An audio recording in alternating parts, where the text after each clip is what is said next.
नमस्कार दुनिया हालचाल को स्वागत करुछि मु संजय। आसंतु नजर पकाइबा आजिर मुख्य खबर उपरे। केन्दुझर जिला 20 नंबर जातीय राजपथ हसनपुर टोल प्लाजा निकटରେ ଭାରସାମ୍ୟ ହରାଇ ଓଲଟିଲା କାର। ଏଥିରେ ଜଣଙ୍କର ମୃତ୍ୟୁ ଘଟିଥିବା ବେଳେ ଅନ୍ୟ ଜଣ ଗୁରୁତର ଭାବେ ଆହତ ହୋଇ କଟକ ବଡ଼ ଡାକ୍ତରଖାନାକୁ ସ୍ଥାନାନ୍ତର ଏବଂ ମୃତକ ଜଣକ ଟ୍ରକ୍ ମାଲିକ ସଂଘର ଘଟ ଗାଁ ଜୋନ୍ କାର୍ଯ୍ୟନିର୍ବାହୀ ସଦସ୍ୟ ଅଜୟ କୁମାର ସାହୁ ହୋଇଥିବା ବେଳେ ଘଟଣାସ୍ଥଳରେ ସାଇଁକୁଡ଼ ଥାନା ପୋଲିସର ତଦନ୍ତ ଜାରି। ମହାରାଷ୍ଟ୍ରର ମୁମ୍ବାଇ ବିମାନ ବନ୍ଦରରେ ଥାଇଲାଣ୍ଡର ଜଣେ 21 ବର୍ଷୀୟ ମହିଳାଙ୍କଠାରୁ ବ୍ରାଉନ ସୁଗର ଜବତ।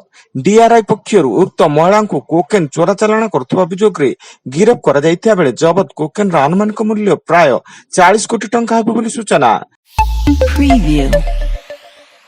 ଜାନୁଆରୀ 22ରେ ଅଯୋଧ୍ୟା ରାମ ମନ୍ଦିରର ପ୍ରାଣ ପ୍ରତିଷ୍ଠା ଉତ୍ସବ ଆଗରୁ 11 ଦିନିଆ ଅନୁଷ୍ଠାନ ବା ଦେବରାଧାନାଦି କର୍ମ କରିବ ବୋଲି ଘୋଷଣା କରିଛନ୍ତି ପ୍ରଧାନମନ୍ତ୍ରୀ ନରେନ୍ଦ୍ର ମୋଦି।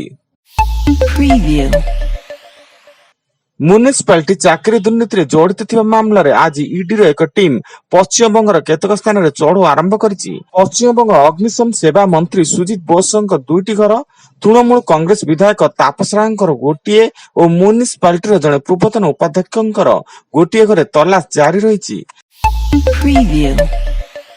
शोकाकूल परिवेश सरिला सिमुलिया विडीओ शेषकृत। तेबे विडीओ शेषकृत्य पर सांघातिक अभियोग आनिचंती मृत विडीओ पत्नी निवेदिता राउत। कहिसेंती तांको स्वामी विडीओ थिले किंतु तांको अंतिम संस्कार रे कोनोसी प्रशासनिक अधिकारी सामिल हेले नै। आउ एही बयान पर विडीओ मृत्यु को नै एबे संदेह सृष्टि होईची। नुआपड़ा जिला खोड़ियाल वन विभाग पक्षर खोड़ियाल अंचल श्यामकुंज लज और बरपदर छकरे चढ़ऊ बेले 2टी बाघछाल जबत 6टी मोबाइल फोन जबत। एथिरे थिबा संपुक्त 7 जन को गिरफ कर कोर्ट चालाण करा जायछि। सेबेले बलांगीर वन विभाग पक्षर बाघछाल जबत 2 जन अभियुक्त को गिरफ।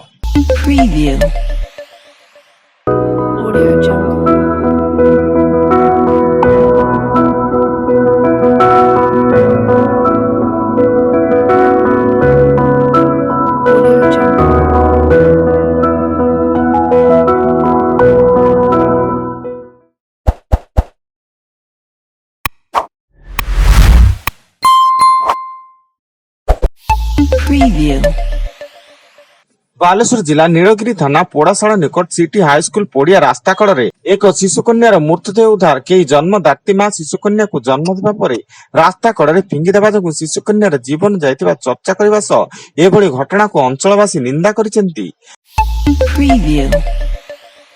बांगिरी पोसी थाना अंतर्गत अणा गुंजा ग्राम सरस्वती उच्च विद्यालय परिसर में जड़े छात्र झुलंता मृतदेह उद्धार। मृत छात्र जनक विशोई थाना अंतर्गत रायहरी ग्राम विश्वभूषण नंद होइतिया बेले से उक्त विद्यालय 9म श्रेणी छात्र थिले एवं खबर पाई बांगिरी पोसी थाना पुलिस तदंत जारी।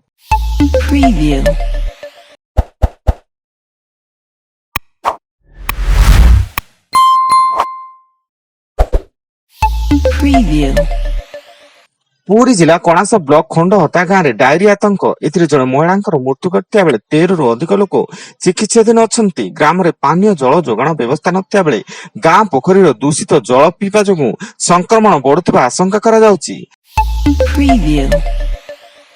एवं दिनिकिया कलाहांडी जिला गस्तर 5टी सचिव भिके पांडियान मां माणिकेश्वरी विश्वविद्यालय खेल पड़िया आयोजित जिला स्तरीय नुआ और युव ओडिशा नवीन ओडिशा कार्यक्रम में जोग देवा सह जिलार विभिन्न शिक्षानुष्ठान छात्र छात्री को उद्बोधन देबे। आज अधिक खबर जानिया पाई आम वेबसाइट विजिट करंतु www.duniyahalchal.in। धन्यवाद।